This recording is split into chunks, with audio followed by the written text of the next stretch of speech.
Boa noite, irmãos. É um prazer mais uma vez estar aqui junto com os irmãos para louvarmos e engrandecermos o nosso Deus. Olha que maravilhoso que nós cantamos, né? Que existe um Deus que está no trono do universo. E de lá ele contempla tudo e ele sustenta todas as coisas, tá bom? Sustenta todas as coisas e mesmo assim ele se importa comigo e com você, né? Esse é o nosso Deus. Que maravilhoso. Mas antes de compartilharmos a palavra do Senhor, eu quero dar um recadinho aqui que eu estou fazendo aqui por vídeo, mas eu vou fazer agora pessoalmente aqui. Eu quero convidar os irmãos a que participe conosco, tá bom? Na escola bíblica dominical. Acabou as eleições agora, não, tá? Acabou as nossas dificuldades. Para nós terminarmos o nosso estudo proposto sobre a morte e o estado intermediário. Os irmãos, fiquem tranquilos, eu não vou assustar mais ninguém falando da morte. O que era para falar da morte já está lá gravado no YouTube, tá bom? Fique tranquilo, nós vamos encerrar nessa semana esse estudo. Eu vou falar uma coisa agora, eu não combinei com ninguém, depois eu posso até tomar uma bronca, mas a proposta que eu faço é assim: na semana que vem, então, nós vamos concluir o estudo, vou abordar a terceira parte, e aí, ao invés de dividirmos a escola em classes, eu vou abrir para os irmãos fazerem perguntas. Olha. E aí, os irmãos vão participar? Sim? Sim, todo mundo diz que sim. Quem vai vir tirar foto? Porque depois eu vou cobrar a presença de todo mundo aqui. Estou brincando, irmãos. Mas se você puder, não deixe de participar, tá bom?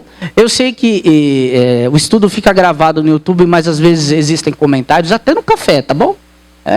Às vezes eu não consigo nem tomar café, que aí a gente fica num debate, né? E aí essa situação e aquela preocupação, e agora será se pode ser cremado ou não, ou só enterrado? Então, se você tem dúvida, venha, porque nós estamos aqui para aprender tudo, tá bom? Eu não garanto para os irmãos que eu vou ter condição de responder todas as perguntas, mas com certeza vai ser um momento maravilhoso de aprendizado. Amém? Então, ó, tá combinado, hein?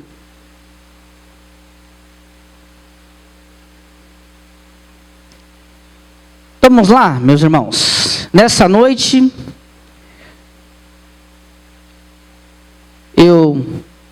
como escolhi apenas um versículo, então eu coloquei aqui, já na apresentação, eu quero ver se os irmãos conseguem enxergar. Dá para ver, pelo menos, o versículo? Então vamos lá, vamos recitar então, todos juntos. Portanto, se alguém está em Cristo, uma nova criatura é. As coisas velhas já passaram, eis que tudo se fez novo. Abaixe a sua cabeça, vamos orar. Santo e amado Deus, nós estamos aqui diante da Tua palavra, Senhor, e pedimos, Senhor, que o Senhor tenha misericórdia das nossas vidas, que o Senhor fale aos nossos corações, sabendo que a Tua palavra tem propósito e tem poder para isso, Senhor. Por isso, ó Pai, estamos aqui reunidos, querendo apenas ouvir a Tua voz. Esta oração que te fazemos, no nome do Teu Filho Jesus. Amém. Irmãos, esse versículo, não sei se os irmãos lembram, mas foi o tema da nossa última campanha de missões. Tá bom? É um escrito do apóstolo Paulo. Essa segunda carta aos Coríntios, Paulo escreveu aos crentes, e um dos principais motivos que fez com que ele escrevesse essa carta foi para expressar sua alegria. Imagine só, né? Porque uma boa parte da comunidade tinha grande dificuldade com o apóstolo Paulo. Eles não reconheciam a autoridade que o apóstolo Paulo tinha como apóstolo. Lembrando que o Senhor Jesus escolheu os seus 12 apóstolos, e o apóstolo Paulo, ele se converteu depois. Lembram? Lá no caminho de Damasco, ele caiu, teve um encontro com Jesus. Então, não apenas a igreja de Corinto, mas outros irmãos tinham muita dificuldade com esse relacionamento com o apóstolo Paulo. Porque nós conhecemos a história do apóstolo Paulo e sabemos que a relação dele com no início do cristianismo, era uma relação realmente difícil. Porque Paulo era perseguidor. Então, Paulo, ele realizava crimes contra os cristãos. Então, ele buscava o quê? Matar os irmãos. E aí, nós percebemos essa dificuldade que existia em que os irmãos tinham agora a responsabilidade de acolher o apóstolo Paulo. Então, assim, nós falamos, nossa, mas esse pessoal não entende, ele se converteu. Mas se nós nos colocarmos no lugar daquela geração, a gente consegue perceber um pouco da dificuldade que eles tinham com o apóstolo Paulo.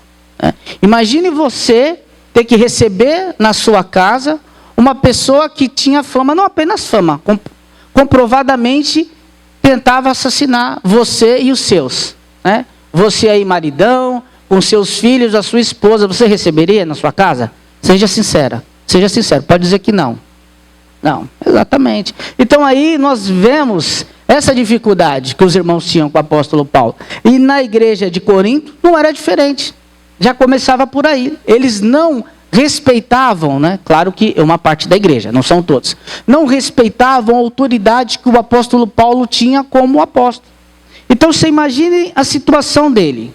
Era alguém que perseguia o cristianismo, tá bom? Depois de perseguir o cristianismo, ele se converte, e além de se converter, ainda é apóstolo. Um pouco duvidoso, né? Então assim, para Paulo foi entregue uma autoridade de que apenas outros que tiveram o privilégio de aprender do próprio Jesus tinham. Ou seja, Jesus escolheu 12.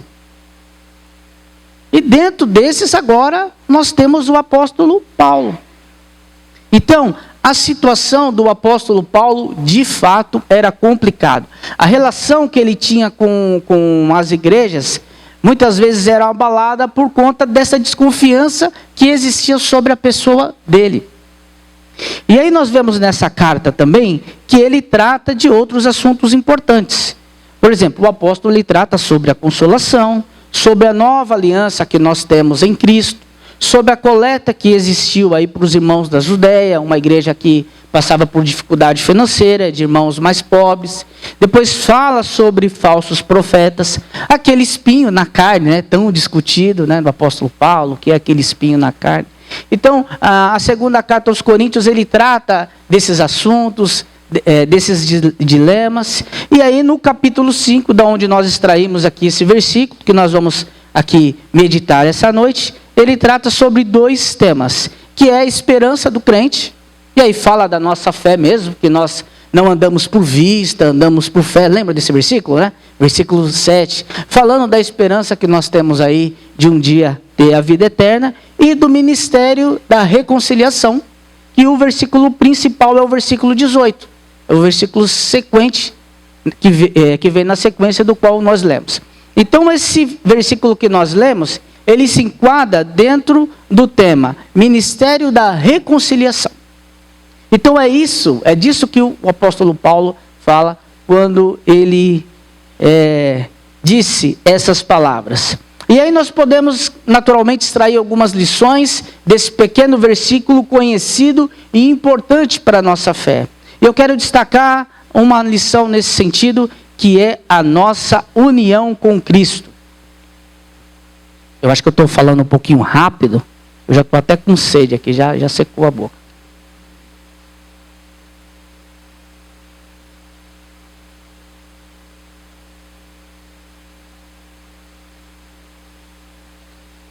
Então, como que começa o texto que nós lemos? Ele começa assim, ó. Portanto, se alguém está em Cristo. E aí nós precisamos pensar sobre o quê? Sobre o perigo de estar em nós mesmos. Às vezes nós estamos achando que estamos em Cristo, mas não estamos não, viu? Não estamos porque nós muitas vezes buscamos confiar na força do nosso braço, do nosso entendimento, do nosso conhecimento, e abandonamos aquele que é o nosso Senhor, que está à disposição e quer nos ajudar. Nós cantamos aqui que Ele está no trono do universo, que Ele é o Senhor, que é Deus, somente Deus, não tem nenhum outro. Mas o que acontece é que nós fazemos isso não propositalmente, mas às vezes sem perceber. Por conta do nosso próprio coração, nos traz convicção de coisas que, na verdade, nós deveríamos depositar a confiança daquilo exclusivamente em Deus. Mas às vezes estamos tão confiantes de si mesmo por aquilo que o próprio Deus nos entregou. Nossos dons, nossos talentos, as habilidades que nós desenvolvemos, que achamos que, nesse momento, Senhor, pode descansar, não precisa, essa parte aqui eu consigo, eu tenho uma habilidade, o Senhor já me deu as ferramentas para conseguir. Mas esquecemos que mesmo com tudo que o Senhor nos dá, nós necessitamos desta união com Cristo. E não de estarmos em nós mesmos. E digamos que esse engano, às vezes, ele toma o nosso coração e nós não percebemos mesmos. E precisamos estar atentos, observando isso. Em Provérbios capítulo 28, versículo 26, diz que o que confia no seu próprio coração é insensato. Até por isso que eu digo para os irmãos que às vezes não é de propósito. Não é que nós temos o interesse de sermos arrogantes, né, de sermos metidos, né, como as pessoas falam. Não é, mas isso às vezes acaba sendo involuntário. A autoconfiança nos faz estar em nós mesmos e não em Cristo. E nós temos que entender que nós somos enganados pelas nossas convicções, pelo nosso coração e pelos nossos entendimentos. Ainda em Provérbios, capítulo 14, versículo 12, diz que o caminho do homem para ele parece direito. Mas nós sabemos que no final são caminhos de morte. Perceba que não foi porque a pessoa quis. Parecia para ela direito. Parecia certo. Poxa, parecia que eu estava no caminho do Senhor. A intenção inicial era boa. Mas alguma coisa deu errada. E o que faltou? E aí, quando nós olhamos para dentro de nós, nós não estamos em Cristo. Nós estamos em nós mesmos. Por isso, irmãos, precisamos tomar cuidado. E analisarmos individualmente, a cada um a si, para sabermos se nós estamos de fato em Cristo ou se estamos em nós mesmos. Porque o que o texto pede aqui é para estarmos em Cristo. E aí paramos e pensamos, o que era estar em Cristo? Estar em Cristo é buscar fazer a sua vontade. E às vezes a vontade de Deus parece que para nós não está tão clara. Às vezes parece. Existem muitas coisas relacionadas à vontade de Deus que nós conseguimos identificar de maneira clara nas Escrituras Sagradas. Por exemplo, em Mateus capítulo 28, versículo 19 e versículo 20, diz assim, portanto, ide, fazeis discípulos de todas as nações, podem completar, irmãos. Batizando-os em nome do Pai, do Filho e do Espírito Santo, e ensinando-vos a guardar tudo quanto vos tenho ordenado. Então isso está claro. Qual é a vontade de Deus? Que façamos discípulos, que os ensinamos, para que continuamos aí esse trabalho que foi iniciado pelo próprio Jesus e teve continuidade pelos seus apóstolos até chegar a nós. Então esse trabalho ele precisa continuar. Então assim, é só um exemplo, irmão, do que nós temos já de maneira clara, revelado na palavra de Deus, do que é a vontade do Senhor. Mas existem muitas coisas, em particular, pessoal, exclusiva, que aí nós ficamos na dúvida, né? E aí? Será que é a vontade de Deus? Então nós temos que tomar cuidado, como no tópico anterior, ao que diz Provérbio, que o nosso coração é enganoso. E colocar à disposição de Deus o nosso coração, para que Ele não nos engane, para que de fato tenhamos condição do quê? De estar em Cristo. Para que a nossa comunhão com Cristo seja uma comunhão verdadeira e convicta de que nós estamos trilhando. Não o caminho que aos nossos olhos parece direito, mas o caminho do Senhor, que muitas vezes aos nossos olhos não parece direito não. Às vezes é um caminho bem difícil, né? É um caminho estreito, é um caminho muitas vezes que nos traz momentos de dificuldade, mas se nós temos a convicção de que esse caminho é o caminho do Senhor, se nós temos a convicção de que andando nesse caminho existe uma união entre nós em Cristo, é esse caminho que nós devemos que trilhar. É assim que nós devemos que buscar. Então o texto ele continua mostrando para nós que, portanto, se alguém está em Cristo, esse alguém, o que ele é? Ele é uma nova criatura. Então, existe essa realidade, que para ser uma nova criatura, precisa ser alguém que precisa estar em Cristo. Então, o que é uma nova criatura, irmãos?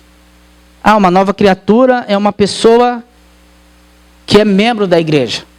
Uma nova criatura é uma pessoa que faz parte de um ministério. Uma nova criatura é o quê? É uma pessoa que canta no coral. Uma nova criatura é alguém que foi batizado. Uma nova criatura é alguém que frequenta os cultos. Uma nova criatura é alguém que faz uma oração antes das refeições. Não. Uma nova criatura é alguém que aproveita o momento ofertório e deposita aqui a sua oferta, o seu dízimo. Não, não é isso, irmão. Uma nova criatura é aquele que está em Cristo. É isso que o texto diz. Vai muito mais além. É estar em Cristo. E o que nós devemos entender que é o que é estar em Cristo? É o que o mesmo apóstolo Paulo escreve, só que aí na sua primeira carta, capítulo 2, versículo 16, que nós devemos ter o quê? A mente de Cristo. Na verdade, ele diz que nós temos a mente de Cristo. Aquele que está em Cristo é aquele que tem a mente de Cristo. É aquele que pergunta, né? Jesus, em meu lugar, faria o quê? E aí sim, baseado nessa reflexão, ele tem condição de tomar a sua decisão. Então, é bom fazer parte de uma membresia de igreja? Sim. É gostoso estar aqui com os irmãos, cantar louvor, compartilharmos a palavra, depois descer para tomarmos aquele lanche, né? Batermos um papo gostoso? É bom. Mas isso não significa que somos uma nova criatura. Isso por só não é evidência que nós somos uma nova criatura. Para sermos uma nova criatura, nós precisamos estar em Cristo. E quem é que está em Cristo? É aquele que tem a mente de Cristo. É aquele que procura fazer o que Cristo faria. É aquele que se importa com o que Cristo se importa. É aquele que prioriza o que o reino do Senhor prioriza. Então é assim que nós temos que refletir. Não para olhar para dentro de nós e nos encontrar como alguém reprovado, mas alguém que está disposto a se alinhar com o que de verdade significa uma nova criatura. Uma nova criatura é o que o Paulo também escreve a Gálatas, capítulo 5, versículos de 19 a 21, que ele fala lá do fruto do Espírito. Bondade. Então ele faz aquela lista e que ele descreve como o fruto do Espírito. Essa é uma nova criatura. Esse está em Cristo. Porque ele reconhece na vida dele, ele busca ter o fruto do Espírito. Por meio dessas qualidades que ali são descritas. E aí não é assim, esse aqui eu quero, esse não quero, esse aqui eu não quero, esse aqui está difícil. Obviamente que com alguns nós temos mais dificuldades com outros. Alguns têm mais dificuldade com o autocontrole. Outros têm mais dificuldade com a misericórdia. Sim, é normal nós identificarmos isso. Porque nós somos humanos e somos falhos. Mas qual que é o nosso desafio como nova criatura em Cristo? Buscar aquilo que me falta. Eu reconhecer e falar, isso aqui não quero, isso aqui eu não quero, isso aqui eu quero, isso aqui eu não quero, não é o suficiente. Então, precisamos nos atentar e perceber que todas essas coisas fazem falta. E necessitamos, para que tenhamos de fato a união com Cristo desejada. E é isso que o apóstolo Paulo apresenta para nós nesse texto. Outro ponto importante que nós encontramos nesse texto, o abandono do passado.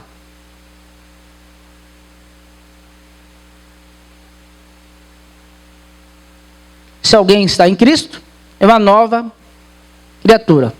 As coisas velhas ficaram no passado. O passado ficou no passado. A culpa já não nos domina. Em Cristo, o pecado, a culpa, as falhas antigas, a maneira de viver já não é mais aquilo que nos domina. Hoje nós viemos sobre uma outra expectativa de viver. Em Romanos capítulo 6, versículo 14, ele diz: porque o pecado não terá mais domínio sobre vós, pois vocês não estão mais debaixo da lei, e sim debaixo da graça. Irmãos, nós precisamos abandonar o passado. Aquele passado que nos atrapalha, daquela vida antiga, do velho homem. Precisamos deixar ele lá encostadinho, quieto.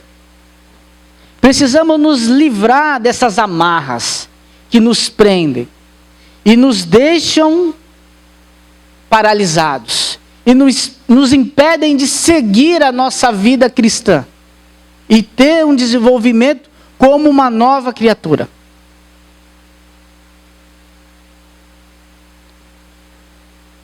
Os irmãos observaram o que nós temos como texto? Deus faz tudo novo. Portanto, o nosso Deus, ele não é um Deus de gambiarra, de remendo. Ele faz novo. Mas a nossa antiga, digamos assim, a nossa antiga criatura, ela continua vivendo entre nós. Porque o próprio apóstolo Paulo diz que a carne peleja contra o espírito e o espírito peleja contra a carne.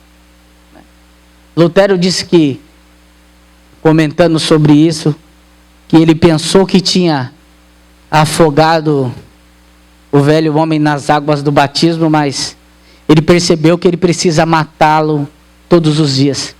E essa decisão nós precisamos tomar também para nos livrar dessas amarras do pecado, dessas amarras do passado que ainda tentam nos prender. Em Lucas capítulo 17, versículo 32, diz assim: lembrai-vos da mulher de Jó. Bom, de Jó não, de Ló. Coitado de Jó, né? Já ia tomar a culpa sem razão dessa vez, né? Então lembrai-vos da mulher de Ló. Mas espera aí, é importante agora nós voltarmos e pensarmos um pouco nessa história. Nós lembramos, lá em Gênesis, que o momento da história, Abraão e seu sobrinho Ló perceberam que eles precisavam se separar, né? Então Abraão, muito gentil, disse para o seu sobrinho assim: escolhe para que lado você quer ir aí. E ele escolheu, né? Para onde que ele escolheu? Sodoma e Gomorra, né? Lugar bonito, né? Tinha tudo para dar certo. Mas deu certo? Não, né? Foi um lugar difícil, um lugar de muita profanação, depravação e muitas coisas ruins ali naquele lugar, né? Por isso Deus decidiu destruir aquele lugar. Mas assim, da mesma forma que no nosso pecado, na velha criatura, no velho homem, existiam muitas coisas ruins, mas existiam também algumas coisas que nós gostávamos. E que não necessariamente eram pecado. por exemplo, Ló estava lá e Ló era um homem rico. Com certeza, ele tinha uma casa confortável para a época dele. Ele tinha bons servos. Ele tinha muitas coisas daquela terra que ele gostava. Mas sabe o que aconteceu no capítulo 19 de Gênesis? O anjo chegou para ele e falou: olha, meu amigo, saia rápido daqui. O que ele disse para Ló? Sai devagar, tranquilamente. Vai distraído, olhando para trás, vendo as campinas, né? Observe tudo isso. Foi isso que o anjo falou para ele? Não. Falou para ele: vá depressa, não olhe para trás. Não olhe para as campinas. Apenas vai embora. E muitas vezes nós olhamos para trás.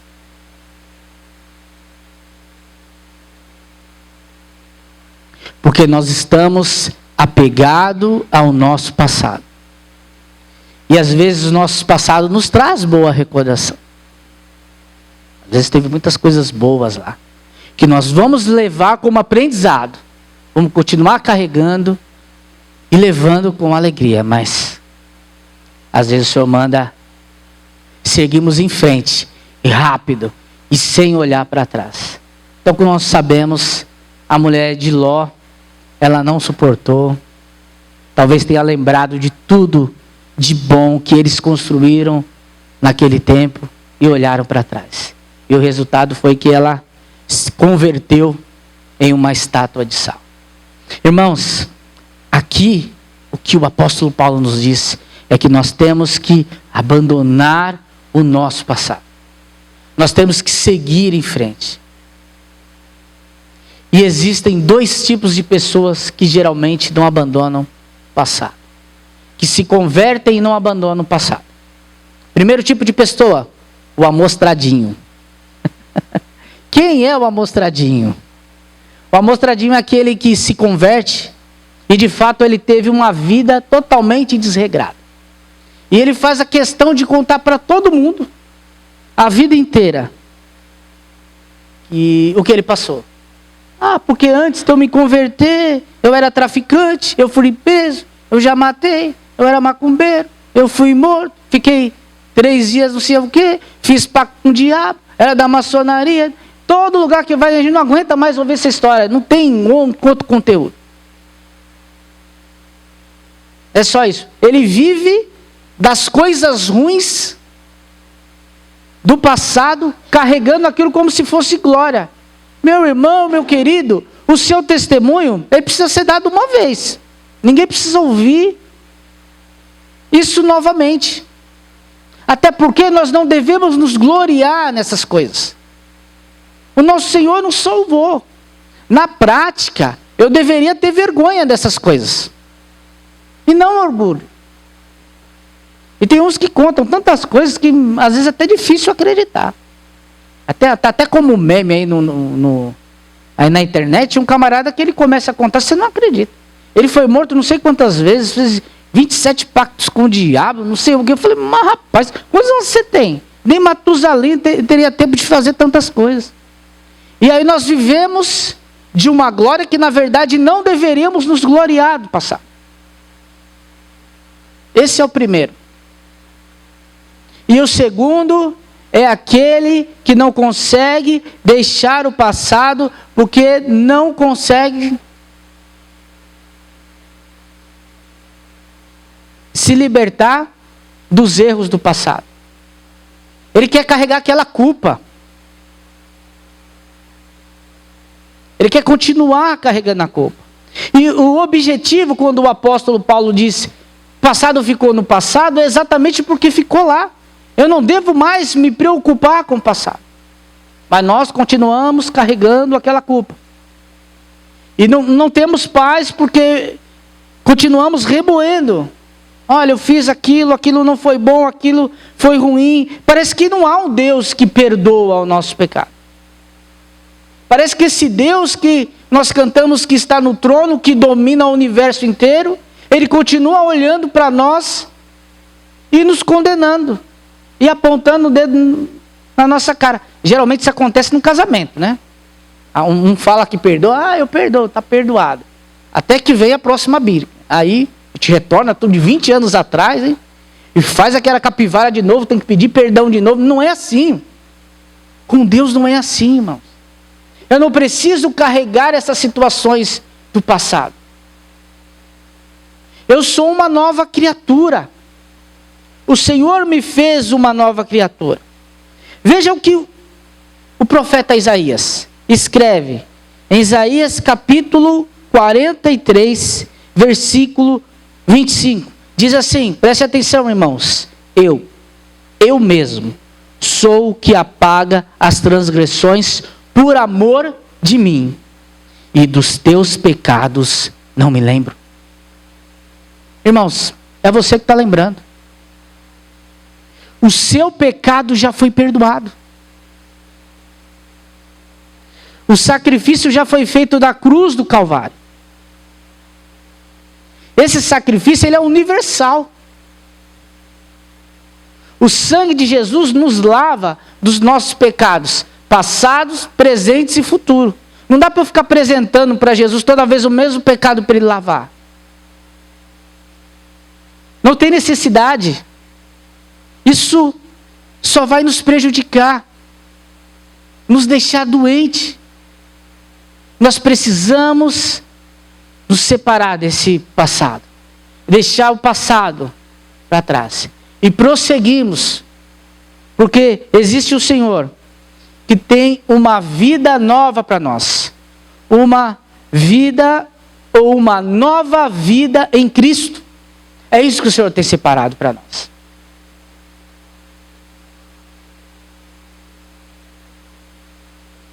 Por que nós precisamos deixar o passado no passado? Precisamos prosseguir. Existe um alvo. Em Filipenses capítulo 3 ele diz isso. Esquecendo das coisas que para trás, então o que eu faço? Prossigo para o alvo. Irmãos, é uma coisa ou outra. Se eu ficar preso no meu passado, seja ele de glórias ou de momentos tristes, ou as duas coisas juntas, que geralmente é o que nós encontramos, eu não consigo prosseguir para o meu alvo. Eu não consigo trilhar em campo. Eu não consigo superar aquilo. E o Senhor tem entregue para nós, para que possamos prosseguir para esse alvo. E esse alvo que ele está falando aqui não se refere nem a mim e nem a você. Nós temos que andar olhando para frente, olhando para o nosso alvo, olhando para Cristo, que é o autor e consumador da nossa fé. Percebe que não é sobre mim nem sobre você? Esquece o passado. Tem um livro de um teólogo chamado Rodrigo Bibo, que o nome desse livro é O Deus que Destrói Sonhos. A capa ela até assim um pouco infantil, né? Que é um sorvete assim, se eu não me engano, né? E caiu. E ele fala um pouco sobre a oração do Pai Nosso, né? Falando, seja feita a tua vontade. Então ele começa a abrir um pouco e começamos a perceber que muitas coisas que nós achamos que se refere a nós, não se refere a nós. Quando o Senhor nos dá uma nova vida, como uma nova criatura, então não é mais sobre você. Por quê? Nós estamos não em nós mesmos, mas nós estamos em Cristo. Então existe algo, um propósito para vivermos. Agora Cristo vive em nós. Olha ali o que está destacado de vermelho. Os irmãos conseguem ler? As pessoas querem ver?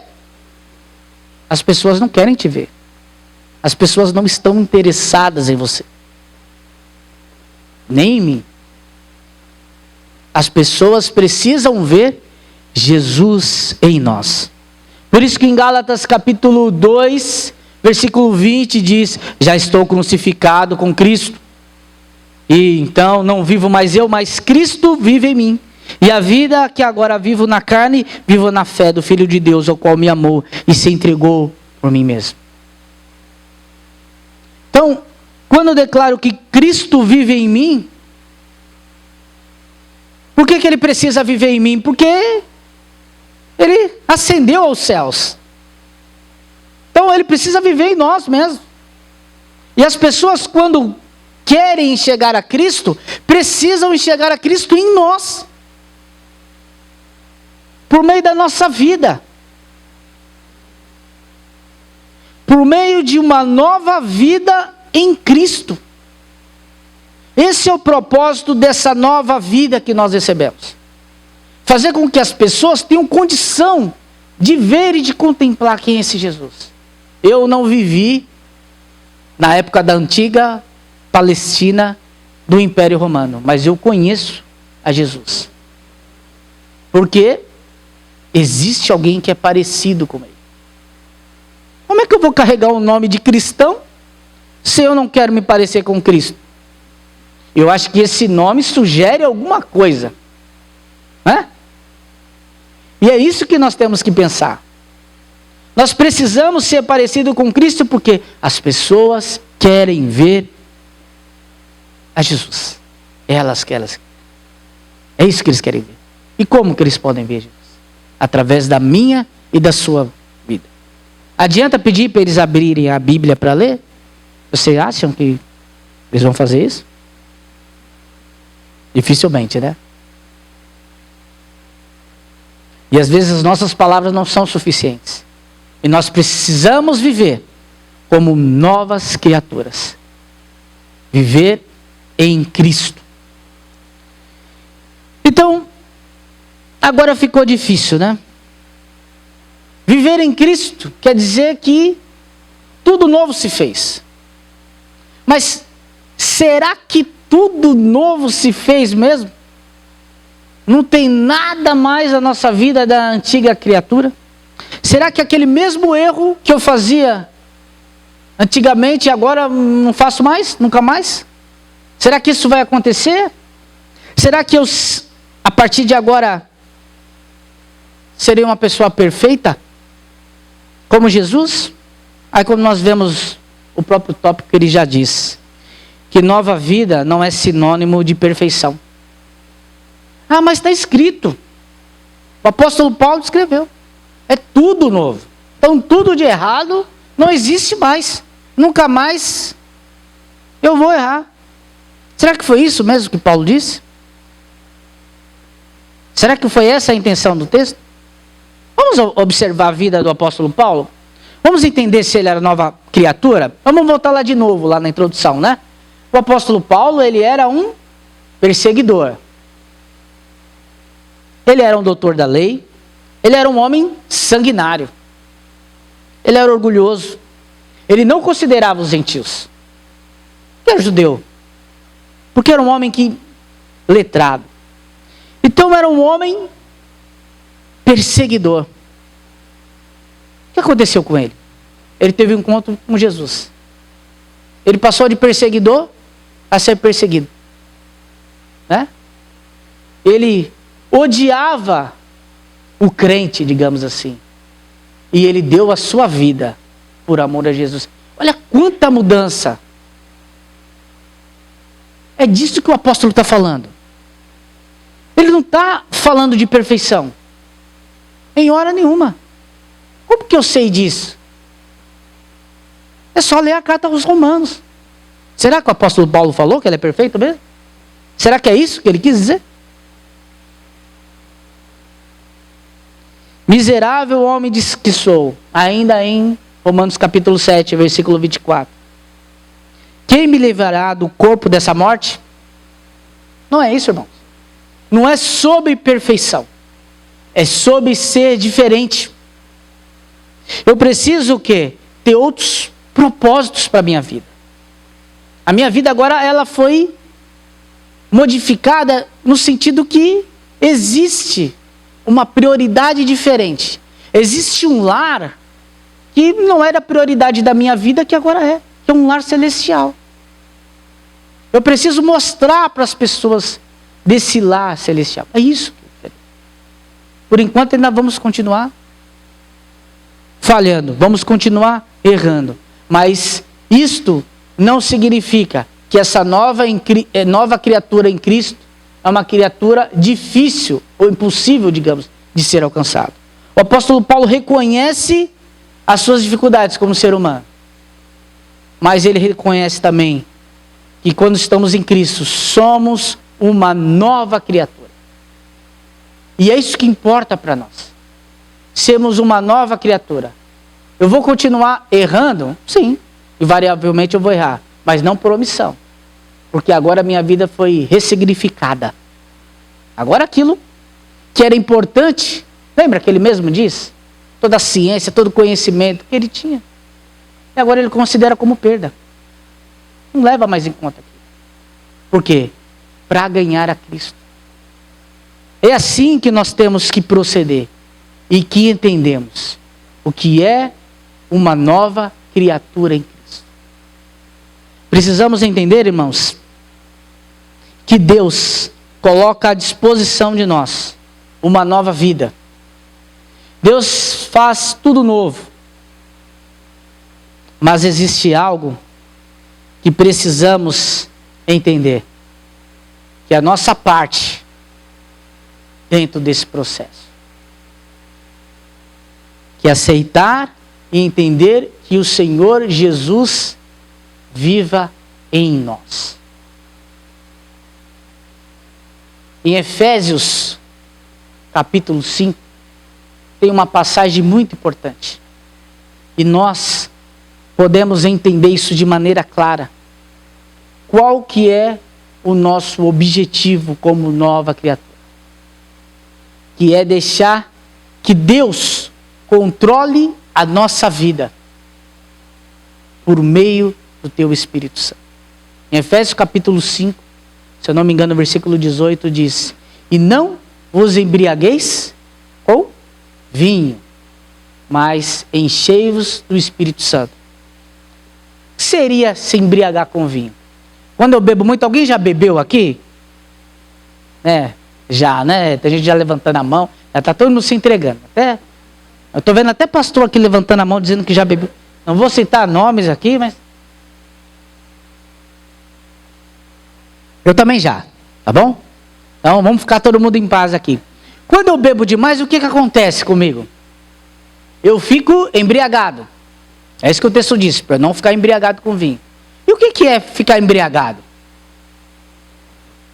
É você perder o controle. Você faz coisa que você normalmente não faria. Certo? É isso? Alguém já viu alguém embriagado e falou: rapaz... E depois se arrependeu do que fez, né? Não era o meu caso. Eu ficava com sono e dormia, então estava tudo bem, não passava vergonha. Mas não é todo mundo. Que tem gente que toma umas atitudes que depois não consegue sair de casa, de tanta vergonha que ficou. Por quê? Perdeu o controle. O que o Paulo está escrevendo no Efésios? Ele está escrevendo assim, ó: e não vos embriagueis com vinho, mas enchei-vos do Espírito Santo. Então o que ele quer dizer? Não perca o controle por isso, mas perca o controle por aquilo. Então o que é ser nova criatura? É entregar para Deus o controle da nossa vida. É isso. É isso que ele quer dizer. É isso que ele está mostrando. Precisamos colocar à disposição de Deus o controle da nossa vida. E concluindo, o que nós podemos levar como lição desse texto? Somos uma nova criatura em Cristo. Olha lá em vermelho de novo. O que ainda prende o passado? Coloca diante de Deus o que ainda prende o passado. O que me prende e te prende no passado nos atrapalha em sermos uma nova criatura. Confie que Deus nos dá uma nova vida, uma vida plena, uma vida em que Ele pode nos transformar cada dia mais a sua imagem. E é isso que o Senhor deseja para nós. Que Deus nos abençoe.